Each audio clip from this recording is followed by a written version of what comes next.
Il dit que c'est bon? Ah, bonjour, merci. Bonjour à tous. Good morning, everyone. Donc nous sommes aujourd'hui au troisième jour du congrès We're on the et third day nous of allons our parler congress, des outils de gestion. and we're going to Et talk comme vous about l'avez compris dans management le tools. processus And as you've du understood, programme, cette séance in the introductive est rollout of the destinée à vous program, présenter de this façon générale, introductory session is au travers le aimed regard at d'un giving certain you a nombre de general panélistes, presentation les différentes through thématiques the perspectives qui of the various vous panelists, ont paru importantes the pour ce thème topics général des which outils pour seem la to gestion be des aires marines protégées. important Je me on présente, je suis this Olivier domain LAROUSSINIE, of je suis le the directeur tools de for l'Agence française des aires marines MPAs. protégées et mon rôle va être de poser des questions, de vous présenter tout à l'heure et de poser des questions à nos panélistes. Et je suis aidé pour l'animation de cette journée par Dan LAFFOLEY. Dan, could you say a few words about you and the program of the day? Hello. Oh, it's working. Yes, good morning everyone. Bonjour à tous. I'm Dan LAFFOLEY. I'm Marine Je m'appelle Chair, Dan World Commission on LAFFOLEY. Protected Areas, and it's my Je pleasure suis to à la co-chair présidence this with de la Commission For mondiale those of you des who were here last zones night for Sylvia marines Earle's protégées. Hope Spot Ceux launch, which qui finished ont quite late, I'd like to assure you I did actually assisté go à la home and go to bed présentation and de didn't just simply Sylvia sleep Earle on hier the stage soir avec overnight. les lueurs d'espoir. So let's, Eh bien, je vous let's kick rassure, off j'ai today. fini par arriver So chez it's moi day quand même. 3 Ça a été une of longue Impact. soirée, mais ô combien And fascinante. I think Nous you should entamons be kind of aujourd'hui la seeing there's a troisième logical journée d'Impact. flow to the Il y a un framework that we've conducteur, un developed déroulement for, logique this congress. dans le format de So cette yesterday, conférence, we were puisque hier, talking about science and knowledge nous avons in the parlé service of effective de management. science, de Today, savoir it's about mis tools au for service MPA d'une management gestion and efficace. enforcement. And Aujourd'hui, nous allons tomorrow, parler we kind of d'outils move forward to look at governance, partnerships and de industry gestion. involvement. And then Et Friday, demain, nous it's parlerons de about l'implication de bringing it all l'industrie. Et together enfin, to vendredi, ce sera, je dirais, explore la the regional synthèse approaches. pour So let's explorer talk a little bit les about approches today, dites régionales. about Mais revenons au tools for programme management and d'aujourd'hui. enforcement. Revenons à And nos this is, outils I de think, kind of, gouvernance, de you prise can en have all the charge, de science gestion. in the world, and you can have all the knowledge in the world, but unless you can package it into tools that we can apply and have approaches that, by which we can translate it into actions, it almost kind of is helpful, but in a way extremely unhelpful. So today is really critical. When you think about the HE target by 2020, or targets, regional targets, it's not about the number, it's not about the percent, it's about the quality of what we do. We talk about effectively and equitably managed. Well, what does that mean? So today is really about letting us think, discuss, debate, celebrate processes around management. And before I kind of introduce you, what I'm going to do is introduce you to the agenda for today, and I'm going to make some links to sessions, to knowledge cafes, and remind you about Pavilion and things like that. But I want you to all be thinking in your mind about particular questions as you go through today, and I'll give you some to start with.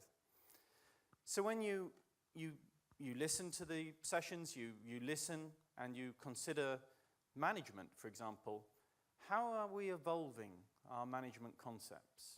Can you pick things out from your neighbors and your colleagues that can help you evolve your own approaches? What are the best conservation strategies and techniques that we're developing? What do they look like? What do they feel like? And when you look at what others are doing, do you feel that yours is adequate, or do you think you should be doing more? What are we all basing this on?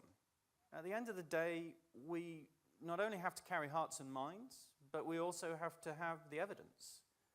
So what is that evidence? What are these assessments? What is this knowledge that we need to bring into play?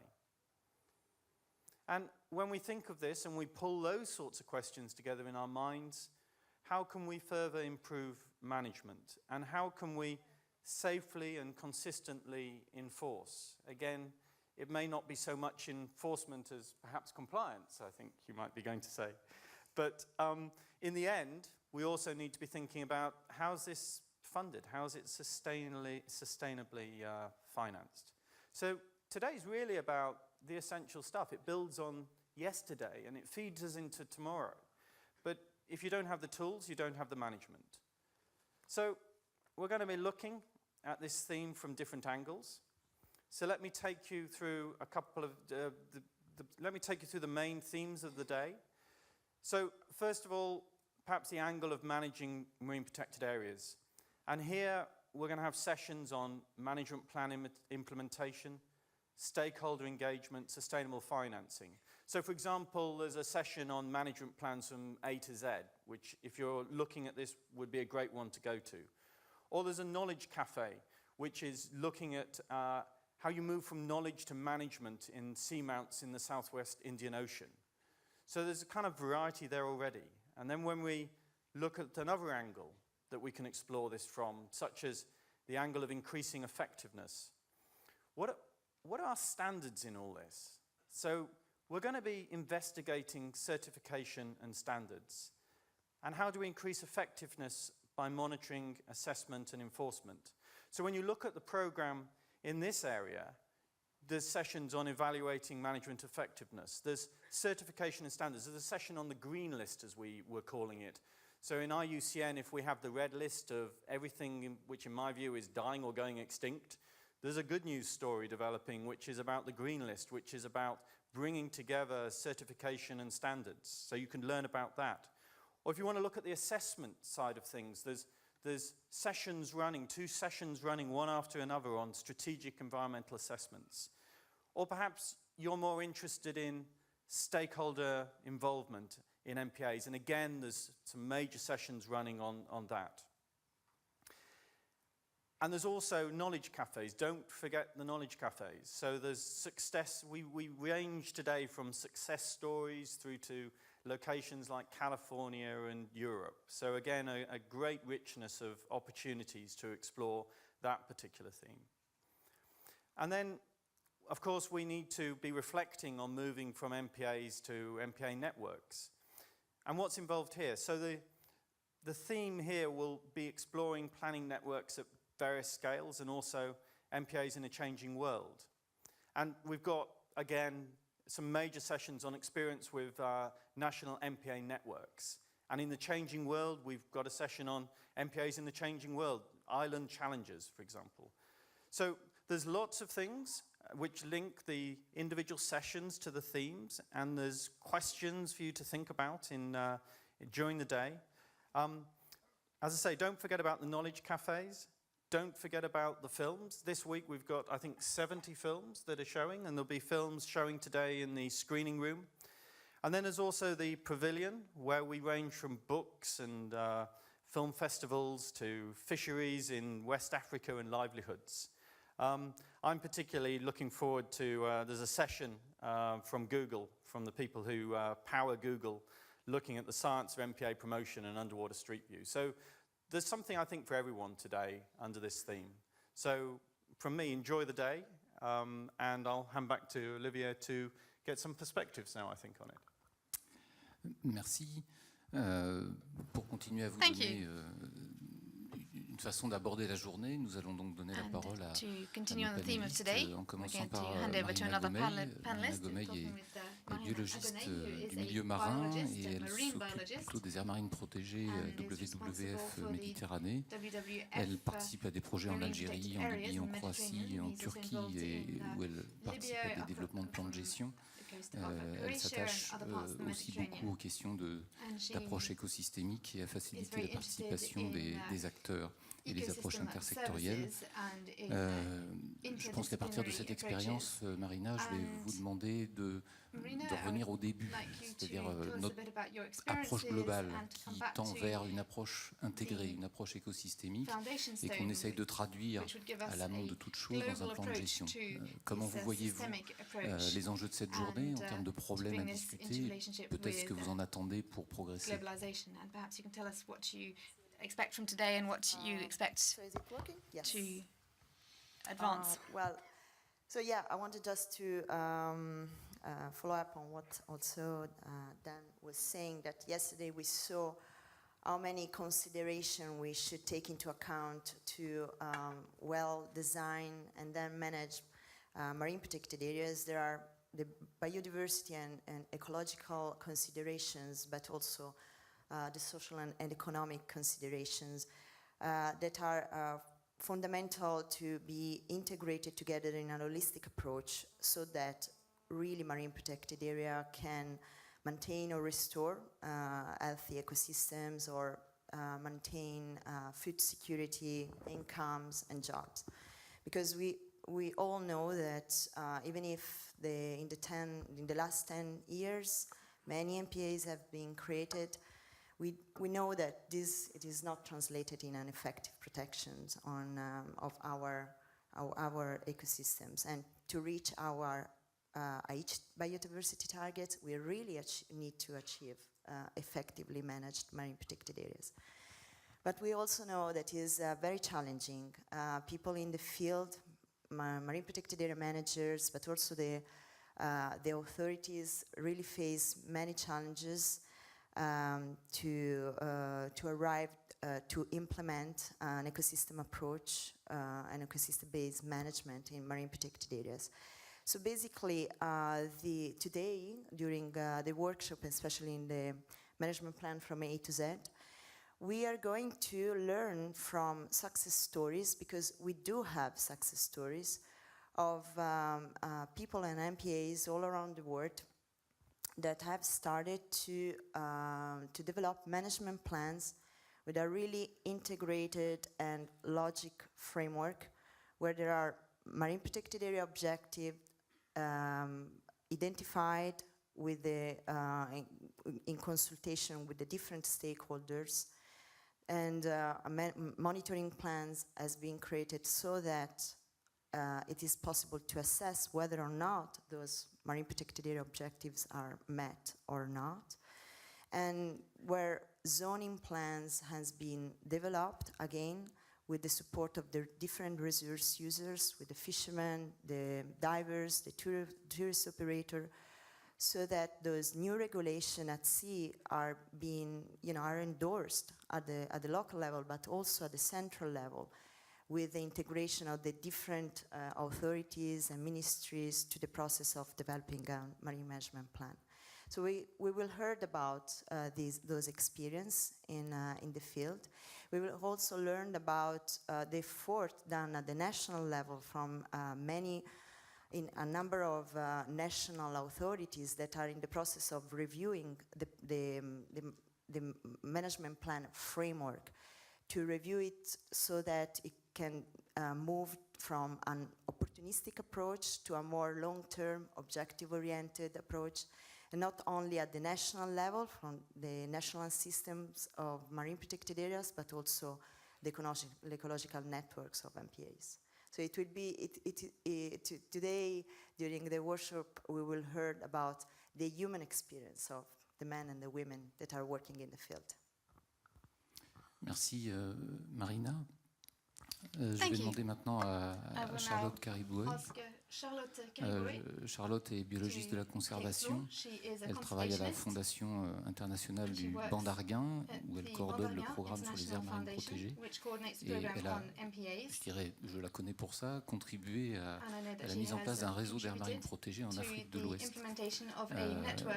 Charlotte, cette question de la participation des acteurs, vous l'avez vécu sur le terrain, vous avez discuté dans la commission des aires protégées de l'UICN, vous avez quelques fonctions pour l'Afrique de l'Ouest. Comment pouvez-vous nous en parler, et encore une fois, dans la perspective des discussions de cette journée, qu'est-ce qui vous paraît les difficultés à discuter, les problèmes à discuter, et ce qu'on pourrait attendre de notre discussion?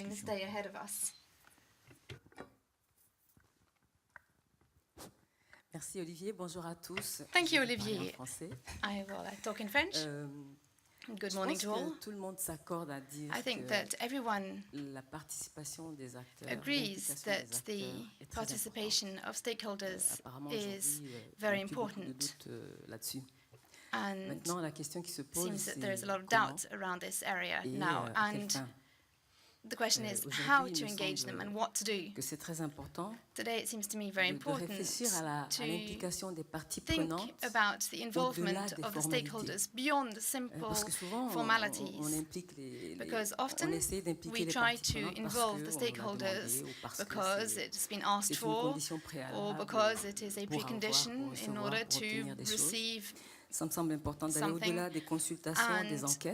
Above something, so we need involvement beyond simple consultation and studies, and we need involvement in the process, and we also need a sense of ownership over and above plain representation, we often have indicators such as the number of representatives of such and such a group in such and such a structure, but that doesn't seem to be sufficient to me. What is the role of all these representatives? What is the influence which we allow them to have on the processes? Because we can involve people, but actually by saying, oh, we don't in fact want them to influence things too much. So to what extent are we open and to these influences and ready to receive them? I also think that recently, especially in the region in which I work, we have seen a lot of local initiatives which are developing communities of users and of fishermen who are contributing to implement measures to better manage their resources. But then I ask myself, what are the capacities that all these stakeholders have in order to influence and take part in the process? Do we need to leave them alone and saying that this is simply a local initiative and that they have all the full capacities to bring their process to success? Or do we need to examine it more closely and see what the different contributions are that various stakeholders can bring? We must avoid either extreme, i.e. we mustn't simply abandon them or otherwise mollycoddle them. So I think these are fundamental questions which we need to analyze. I also think, especially in processes involving the creation of new MPAs. And the following question comes to mind. Do we need to work with the stakeholders who are already our allies, our natural allies? Sometimes it's easier to contact those people who we know are already in agreement and who aren't going to disturb us too much, they're not going to cause us too many problems. Or, right from the start, should we consider involving those, even those who are not necessarily in favor of the project, because otherwise we are risking trying to go backwards, trying to involve them once the process has already started. And then the other question is how we can measure the effects of an MPA. Who are these effects aimed at? And I would like to tell you a little anecdote. Once, when we were working on the ground, we were thinking about the monitoring methods of the effects, the ecological and socioeconomical effects of the creation of an MPA. And this was a few years ago. And so we were thinking about the indicators. Will it be the size of the fish? Is it the quantity of catch?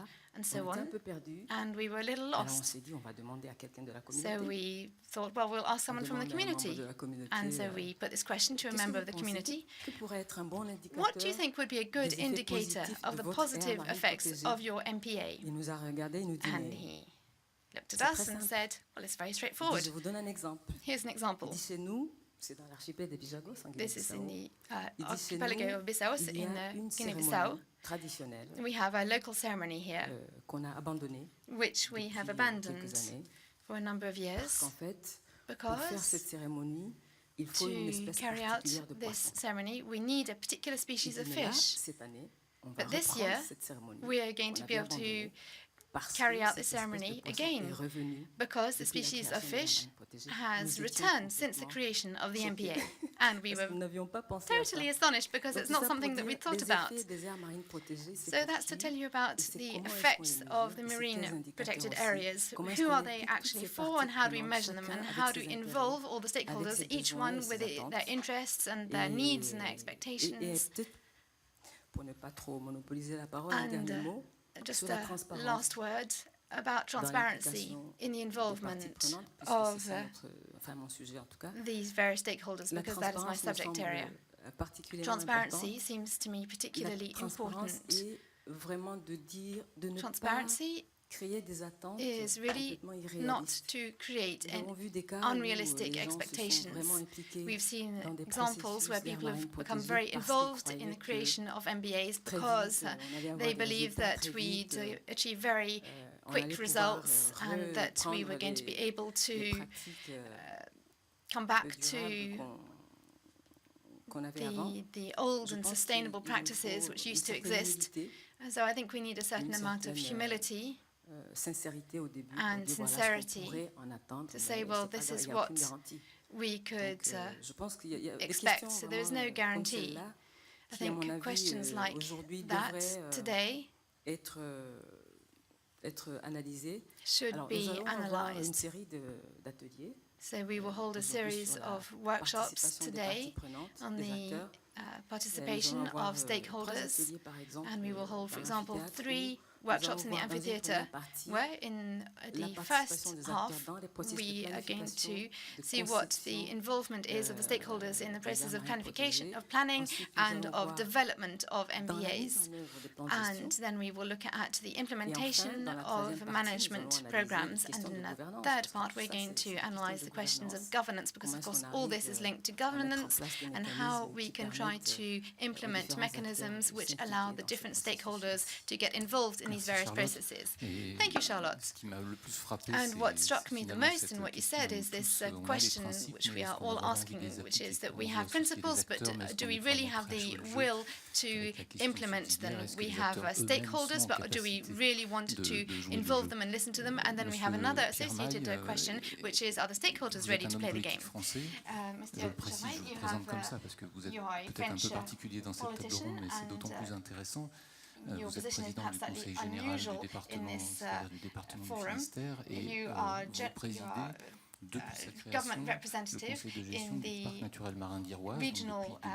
region of France called the Finistère, and you have a large MPA off the coast of your region, and you're currently presiding the organisation which allows the stakeholders to have a voice.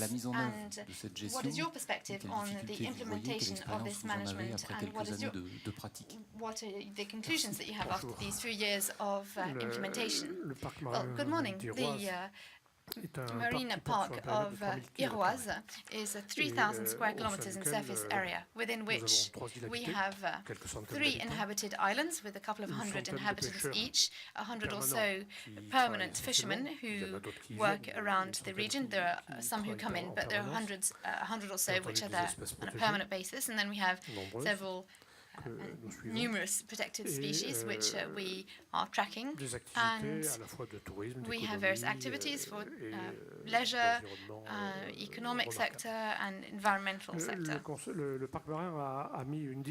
The Marine Park was about 10 years in development and discussion between the local inhabitants and the states before being created. And after its creation in 2007, we committed to develop a management program which was centered around targets. We tried to identify what the targets were which we wanted to reach within this perimeter, both in terms of acquiring knowledge and in terms of development, because there are people who live there, and in terms of environmental protection and to protect this natural wealth. The actions are then defined year on year in order to try to reach these targets defined in the action plan. Perhaps just one comment to make on the way in which the management plan was drawn up. Everyone participated in it. So we had elected representatives of various professional areas represented. We had scientists, researchers, fishermen, associations. And at the time, each one of the stakeholders was enthusiastic about the creation of the first French marine park, but perhaps each one of them didn't really fully realize the extent to which they were getting themselves involved. And The management plan, it lasts for about 10 years or so, and maybe next time, for the next action plan, people will be a little bit more cautious as to the extent at which they're going to get themselves involved, seeing the amount of work it represents. And even if we know that the management plan is not, for example, a regulatory document like an urban planning document or another prescriptive document, nevertheless, we have the capacity of giving our opinions which have to be listened to by the administration. And as a second observation, when we bring together our management council, it is important that each of the members representing the different categories of the Management Council should be aware that it is not within the Management Council, which meets 3 or 4 or 5 times a year, who are responsible, but it's each person who has a responsibility in their profession which they represent, in the administration or the association which they represent, i.e. the management plan is not the property of the Council of the Marine Park, but is under the responsibility of each and every stakeholder who adopted at unanimity the management plan. So, for example, whoever has committed to create an extra sewage treatment plant, or that a pork farmer has decided or committed to cleaning up his pork farm business so that it doesn't pollute the sea, and so on. Each person then needs to take action according to what was agreed. So we need to understand that that is where and how the management plan is going to be implemented. Of course, the Marine Park was something very new for us in 2007, and it remains something new for many, even 6 or 7 years later. And so it needs to d'administration de l'État, de collectivités locales, d'organisations professionnelles. Et de temps en temps, on a l'impression qu'il faut rappeler, ou que certains ont oublié qu'il existait un parc, qu'il avait un avis à donner, éventuellement un avis conforme qui allait s'imposer, et qu'il fallait de toute façon tenir compte de son existence, le consulter sur un certain nombre de sujets. Je pense par exemple à l'élaboration de plans algues vertes sur des bassins versants, sous la responsabilité de l'État, avec l'association des collectivités locales. On n'est pas sûr qu'à un moment donné, quelqu'un avait en tête qu'il fallait consulter le parc marin, when the state acted, it seemed that no one actually thought about consulting the administration of the national park, whereas actually we'd already thought about this question. It was already inscribed in our management plan. Pour mettre en œuvre notre plan de gestion, je le disais, nous fixons chaque année un certain nombre d'actions. Nous essayons de construire un panel d'indicateurs pour chasser un travail extrêmement mobilisateur, voir année après année comment nous pouvons espérer atteindre nos objectifs. To reach our objectives. And I think that we have done some interesting work, which of course tries to be a guide for action and also a teaching tool for the environment. Because of course, I've heard what my colleagues have said of what is a marine park used for, how can we justify its existence, so therefore we need to have visibility, the results and the analysis needs to be rigorous from a technical and intellectual and scientific point of view, and we need to be able to monitor the results of our activities. That's an important aspect. And of course, after that,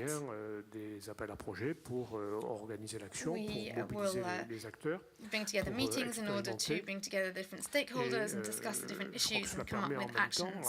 And I think that allows each professional category represented around the table to understand how it can use the marine park in order to make its activities advance, whether it is regional development activities or fisheries or algae professionals même si les sommes que nous even mettons if sur la table ne the sont pas financial fondamentales, sums that en we are tous les cas, putting sont forward une are not incitation huge, suffisante pour nevertheless, there's sufficient les mobiliser. incentive to Bien get entendu, people nous motivated. essayons de valoriser We, of course, we notre try territoire to make the dans ses most activités of économiques, our touristiques, territory in terms of auprès de ses economic habitants. Et and puis, tourist nous avons aussi, il faut industry and le for its reconnaître, puisque inhabitants. c'est une nécessité de notre action, un rôle de We contrôle also et de police, need même s'il to représente recognize a policing 7 role, ou à 10% de nos even if it only activités. represents 7 Nous to avons, 10% en of our partenariat avec les autres activities. services de l'État, In partnership with the un rôle other de contrôle et de services of the police, state, we have qui, je crois, est police reconnu et admis. Et supervision, which I think naturellement, puisque is nous menons un ensemble recognized. d'actions, il faut s'assurer que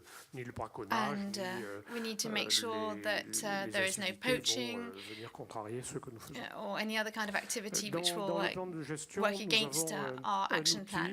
qui We est also un peu, have in à our mon action avis, plan a sous-utilisé tool which is aujourd'hui, perhaps qui est slightly ce que nous appelons la underused carte today, d'évocation, which qui is devait what we call a être carte réalisée au moment du plan d'évocation, de gestion. which Une carte d'évocation was put forward at the nous time avons of beaucoup the discuté creation of the autour de space. cela. Et We aujourd'hui, il y a sans debated doute this issue a lot, une and sous-utilisation de cet élément. we realized that this C'est tool is underused. comment le qualifier? Une sorte de How can I zonage describe it? It's a de kind l'espace of du parc marin, zoning of the dans lequel marine nous avons park essayé space, d'identifier par where we've tried superposition de to préoccupations identify successives les different activités prioritaires. preoccupations Alors, and activité de pêche, identify activité different humaine, priorities, whether it's fishing, human activity, environmental protection, and sans so on. que cela ne soit un zonage opposable, sans que And cela ne soit we don't want un this zonage to exclusif. be exclusive Je zoning, pense que dans but l'avenir, I think nous that in the aurons future, à retravailler sur cette we carte will d'évocation need to pour work en faire sans on doute this un outil plus zoning précis, to make it into a more precise plus tool lisible pour l'ensemble des acteurs and en termes more de transparent for all of the qualification de stakeholders l'espace au sein de in notre order parc to marin et give sans doute specificity to the de space suivi de within nos our marine objectifs. park and also to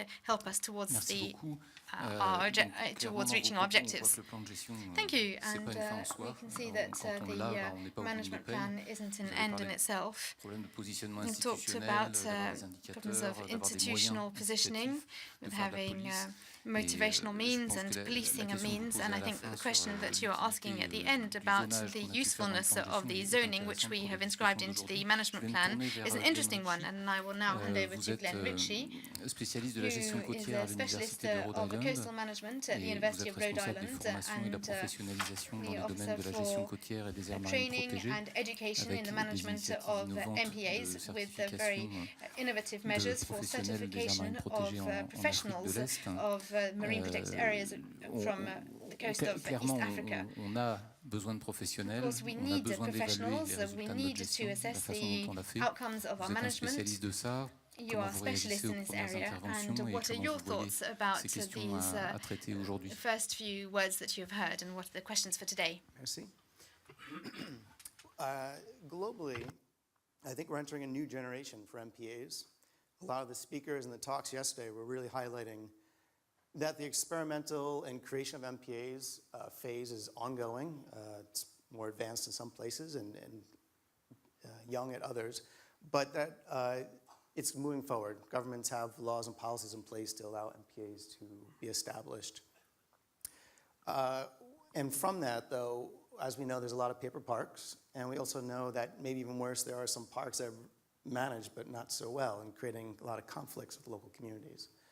And so people have mentioned yesterday there's this grace period between establishment of MPA and when the rewards and benefits of an MPA are recognized by local communities. And I feel like we're nearing the end of a grace period for a lot of the nicer MPAs out there. The good news is that we know it works. We already know how to do MPA management for the most part. There's always new innovative tools that are being advanced, but the basics we know. And so we need to systematic method in how we manage these MPAs effectively and efficiently with limited resources. So with that, a group of us got together and said, well, let's see, marine protected areas are a public good, and it takes a lot of training and learning of the MPA staff to actually do their job properly. That's called a profession. Just like lawyers and doctors, engineers, there is a special field of knowledge that you can't just take a terrestrial person out to a marine park. You can't take just any planner to do this job. It's a unique skill. So with that, a lot of folks said, let's try and turn this into a profession. And what does that mean? And so today, there's a stream of sessions on standards. A quick one this morning, right after this plenary, is on IUCN categories. For a lot of you still establishing your MPAs, how do you categorize your MPA based on those IUCN categories? There's already a guidance booklet out, but some people are still having some questions about how to do that activity. So that session is this morning. And then the next session is on the green list, which Dan already referred to. Those are the bright spots. Those are where are the places that the outcomes of the MPA management goals are being achieved. And let's celebrate those. Those are wonderful. However, most places haven't reached that point yet.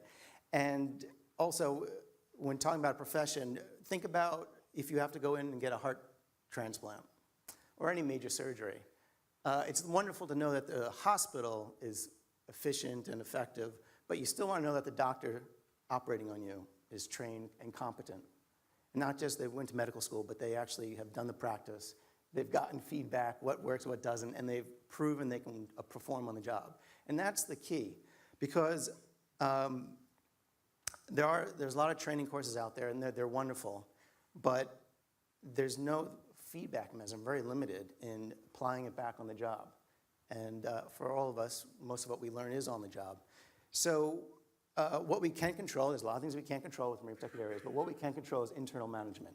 We can control what we do with our staff, the rangers in the field, the site managers, and also the policymakers, or the policy workers at the head office.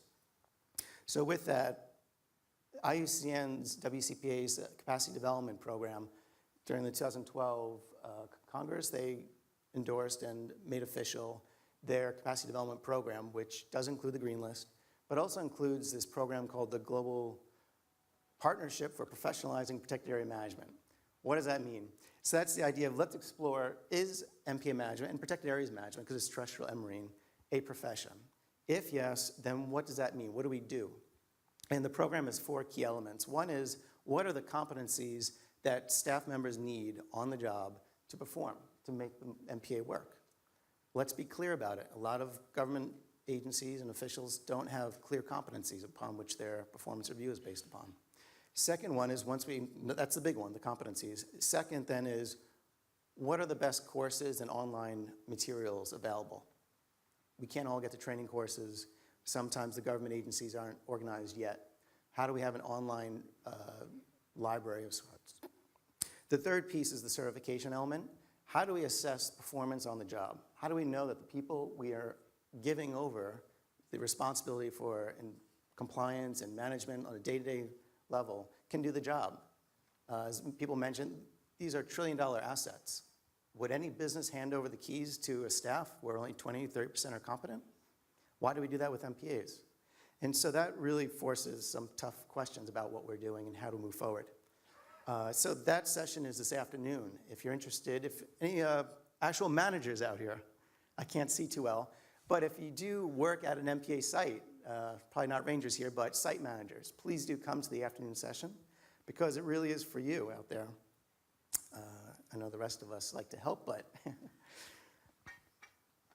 so in conclusion, yes, MPAs were into the new generation. We do need to get more efficient and effective in how we standardize what we do and how we do it. These conferences are very nice, but obviously most of our MPA colleagues are not here. So how do we share the knowledge in a most effective way? Thank you. Merci Glenn. Donc là, on est effectivement dans les fondamentaux de la gestion, c'est d'avoir des professionnels de la gestion certifiés. One aspect which is fundamental to management is to have well-qualified professionals. Dans l'unité nature au sein de la Direction Générale pour l'Environnement, vous êtes en charge de la mise en œuvre de la législation européenne pour les oiseaux, les habitats, les espèces en ce qui concerne la partie marine, bien entendu. Je me tourne vers vous pour vous poser la question. On va sortir de l'aire marine protégée, on va arriver au réseau des aires marines protégées et la notion de cohérence à laquelle on nous invite au niveau européen. On l'a d'abord abordé sous cet angle d'un certain nombre d'espèces et d'habitats pour lesquels on voulait un réseau représentatif pour les prendre en compte. Est-ce que vous pouvez nous dire un petit peu où on en est de cette conception et quelles justement questions vous voyez vous à discuter aujourd'hui par rapport à ces questions de cohérence écologique. You can tell us about this question of ecological coherence. So, well, first I should say that at EU level, the development and the establishment and management of MPAs is underpinned, first of all, by the broader EU policy on biodiversity. We have some targets to reach as concerns halting the loss of our biodiversity and improving the conservation status of species, habitats and the ecosystems, and improving the services they provide by 2020. And at the same time, we have a legal framework, I would say rather strong legal framework, which underpins the establishment of MPAs. And this has to do, on the one hand, as you already mentioned, our EU nature legislation, the Birds and the Habitats directives, which allow for the establishment of the Natura 2000 network of protected areas, the European Ecological Network. And secondly, the more recent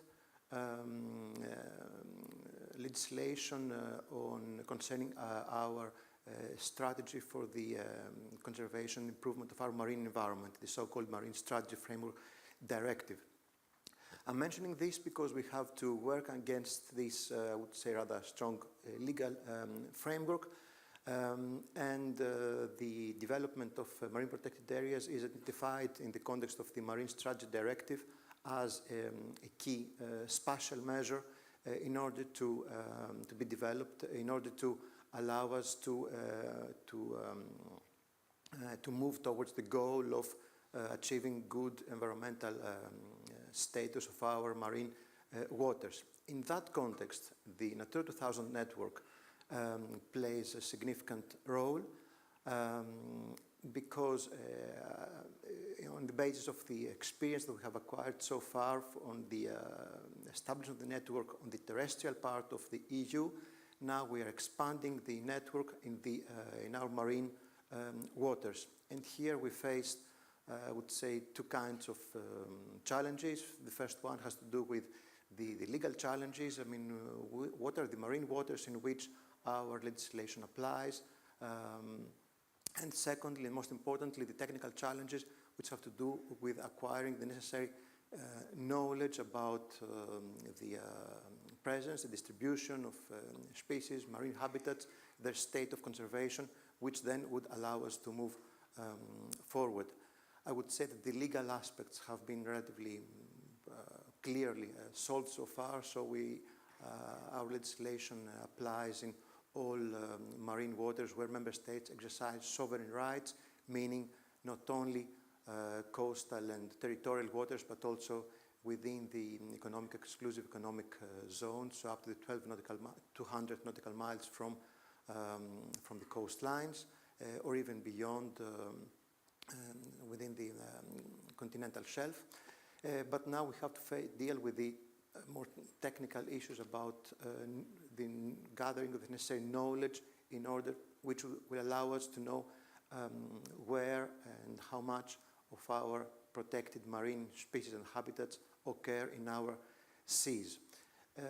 In order to assess this, there has been a methodology developed for a number of years now within the EU with the assistance of the European Environment Agency and in cooperation and agreement with the member states, which has to assess the level at which the various protected species and habitat types in the marine, obviously we are talking about some rather limited number, but quite important habitat types like reefs, like sandbanks, like sea caves, etc., or the marine species. So the question is to assess to what extent those features which have to be protected under EU legislation are represented within the areas which are designated by the member states for the Natura 2000 network. This has to do, on the one hand, with ensuring sufficient, I would say, share of the overall resource within the network, and secondly, with an adequate distribution of those features within a broader network. So then coming back to, and this process is, there have been developed quite detailed criteria for assessing these elements, the representativity of the features and the distribution. And methodologies also more adapted to the marine environment have been developed and are being applied. And of course, this is an ongoing process, which, as I said, involves increased knowledge of our marine environment with all the challenges that this implies.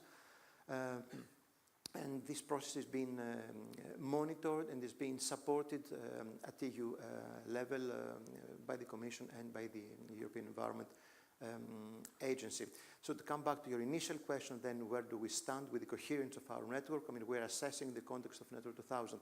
One still very important aspect of coherence, which has to do with the sufficient representation of key habitats and species. Secondly, in the context of the Marine Strategy Framework Directive, there is currently a methodology which is being developed in order to develop, which will allow us at EU level to assess the coherent representative network of MPAs, which is called for by the Marine Strategy Framework Directive. I would not say more on that because this is work on progress, but of course the experience that we have acquired from the Natura 2000 network is clearly a key element in that context. I should add also that the experience which has been gathered by the various regional sea conventions is also crucial in that context. We know that the current regional sea conventions, which cover our European seas, they are very active on, as regards the development, the establishment of networks of marine protected areas. And so what we're trying to achieve also when developing this overall methodology for coherence is to take on board also the work which has been carried out under that context. Perhaps a word on the expectations from, from this. We have a lot of interest in the management, obviously, aspect of the marine protected areas, because at the same time, while the establishment of the MPA network is underway, the management issues are becoming more and more crucial. Issues like setting of conservation objectives for marine protected areas, preparation of management plans, establishing conservation measures, involvement of stakeholders, cooperation, trans-boundary cooperation across the various seas between the member states, stakeholder involvement, cooperation with regional sea conventions are all key elements to be taken into account. And finally, financing is a crucial issue. And we're also working on that. We have the Common Fisheries Policy, which is an EU instrument, and our effort is also to provide sufficient opportunities for good management when it comes to fishery resources, but also good opportunities for financing for the management of MPAs. Thank you. Merci beaucoup. Je me tourne vers vous, Imen, MELIANE, pour conclure ce tour de table. Vous êtes spécialiste de la conservation du milieu marin, dirigez la politique marine internationale à The Nature Conservancy, et vous avez des expériences un petit peu partout dans le monde, et vous direz du local au global. Donc vous êtes certainement la personne idône pour continuer cette discussion sur la cohérence des réseaux écologiques au travers des propos de Fotios. On voit bien qu'on a des approches peut-être simplistes perhaps in the past we have had simplistic notions of ecological coherence, and then of course we're in the institutional context of legal frameworks. How do you perceive the questions which are being asked, and also what do you think of the problems of today? Thank you, Olivier, and good morning, everyone. Yes, indeed, it was very interesting to listen to the roundtable discussion, starting with Marina, of course, and up until Fotios. And of course, there's a certain coherence, and all these questions are linked one to the other. I will mostly talk about the overall resources of marine protected areas. I'm not sure why I started speaking in French. I'll switch to English, because then I know that I'm going to hit technical words, and then I'm just going to be in trouble. So I'll switch to English. Sorry. I just wanted to talk about how are we seeing this globally, this notion of a global system or global network of marine protected areas. And we've been talking about such a system for a long time, certainly before I was born, because I know Graham Kelleher has been leading the charge in that. And we've seen a lot of evolutions since. We've seen notions that came gradually about ecological representativeness, about effective management of a network, not of a marine protected areas, and there is a difference in that. Notions of resilience, and particularly with climate change on board. And the CBD, which is a Convention on Biological Diversity, has in 2002 set an interesting target around protected areas in general, but specifically about marine protected areas, and launched a challenge to the world and countries to establish 10% of the marine areas within marine protected areas networks that are ecologically representative and effectively managed. And that has really created a movement and in some cases a race to reach that target. And it was interesting, and we've seen a lot of efforts coordinated in most cases, some not so much coordinated towards achieving the 2012 target. We've recently done an analysis as to where we stand with that. Not only looking at numbers, because the percentages sometimes are really meaningless, depends on how you look at them, but also looking at the trends. And I'm not going to give away neither the numbers nor the trends. There is a session this afternoon. If you want to hear more about it, come to it, and I'll tell you about the session later. But you've also asked me, Olivier, about the political elements in this. And the political elements, various of my colleagues here highlighted the fact that there are still conflicts with communities. There are still conflicts with fishermen. We still struggle with engaging them effectively. And we have seen a new rhetoric in the past few years about marine protected areas for people and benefits to people. And I would say, one of the exercises we did in the analysis is that we actually plotted the marine protected areas and where they are against coastal densities. And what we figured out is that most of them are where there are no people.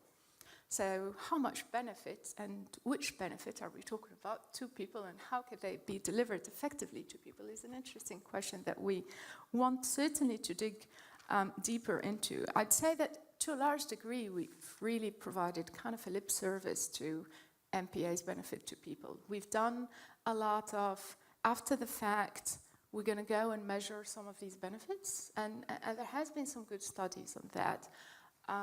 But one of the things, and we've talked also about ecosystem services a lot, and we've seen it a lot in this Congress, but one of the things, and Charlotte's story really kind of ticked light a bulb in my brain, is that what we haven't done so well is to design the marine protected areas from the start to deliver the benefits to people. The design of the marine protected areas is still based on biologically and ecologically criteria. We've designed them for biodiversity, and that's fine. There's nothing wrong with that. But then it's your question, had you asked your question to that community member, say, what would be most important for you for the MPA to deliver? And then let's design it to deliver that, as opposed to then, oh, what are the benefits of the MPAs we've designed because we wanted them on a biodiversity basis? It's an important shift, and it's, as they've asked me about putting keywords in common with keywords, I struggled to come with the keywords. I wanted to highlight that paradigm shift and how are we doing things. So the question today is, we're having,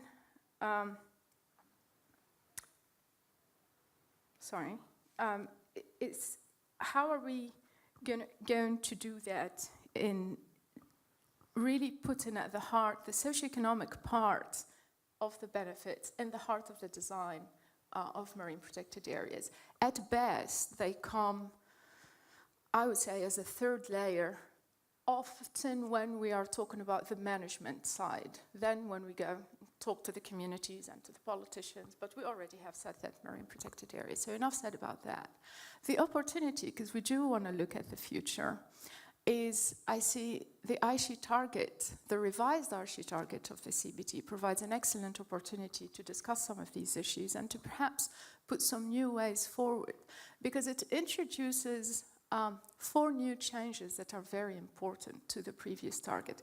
Everyone looked at the RICCI target adopted in Nagoya and said, oh, it's still the same 10%, it really didn't change. Terrestrial went up by 17% and marine got stuck at 10. So, but there are 4 elements that I think will be really shifting the paradigm of how we do conservation, and I'll tell them very quickly.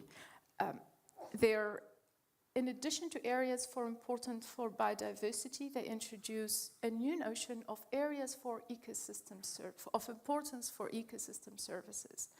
And we have to understand that the RICCI targets, all of them, sit within a broader strategic plan of the CBD, which is about biodiversity for welfare of people. So we are seeing that strategic political directions that you mentioned. And we've done a lot in identifying areas for biodiversity importance, but how can we identify areas for ecosystem service delivery importance?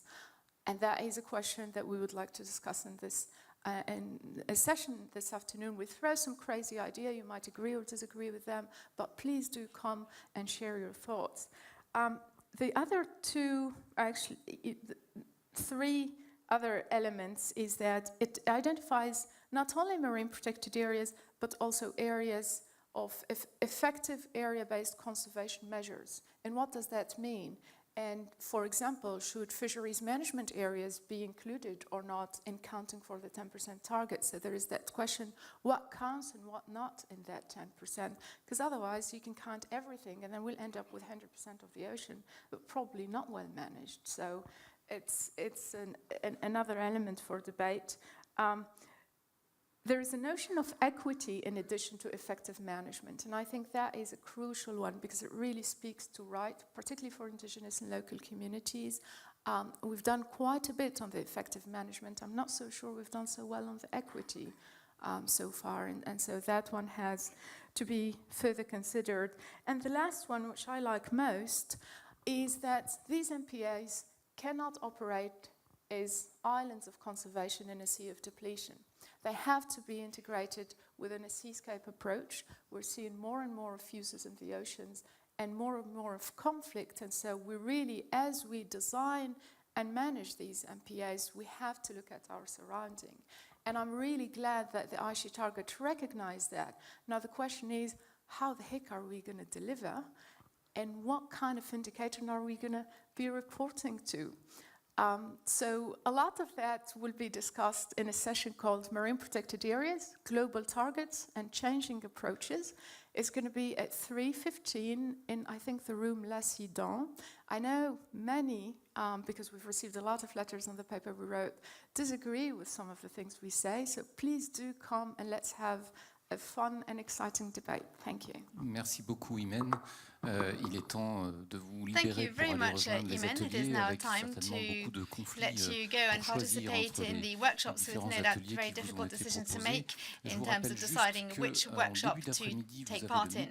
Just to remind you that in the beginning of the afternoon you have the midday debate, and that today it will be between Rhode from the big coral sea and between another participant who is an economic specialist in ecosystem services. And just as a reminder, for those people who want to go on visits on Saturday, you need to sign in your name on the MPA stand. And so don't forget to sign your name, hoping that the wind will calm down by the end of the week to allow you to go on these outings. And thank you for your attention, and we will meet again at the end of the day to try to draw the conclusions about all that you have discussed during the day, including during the knowledge cafes. Thank you.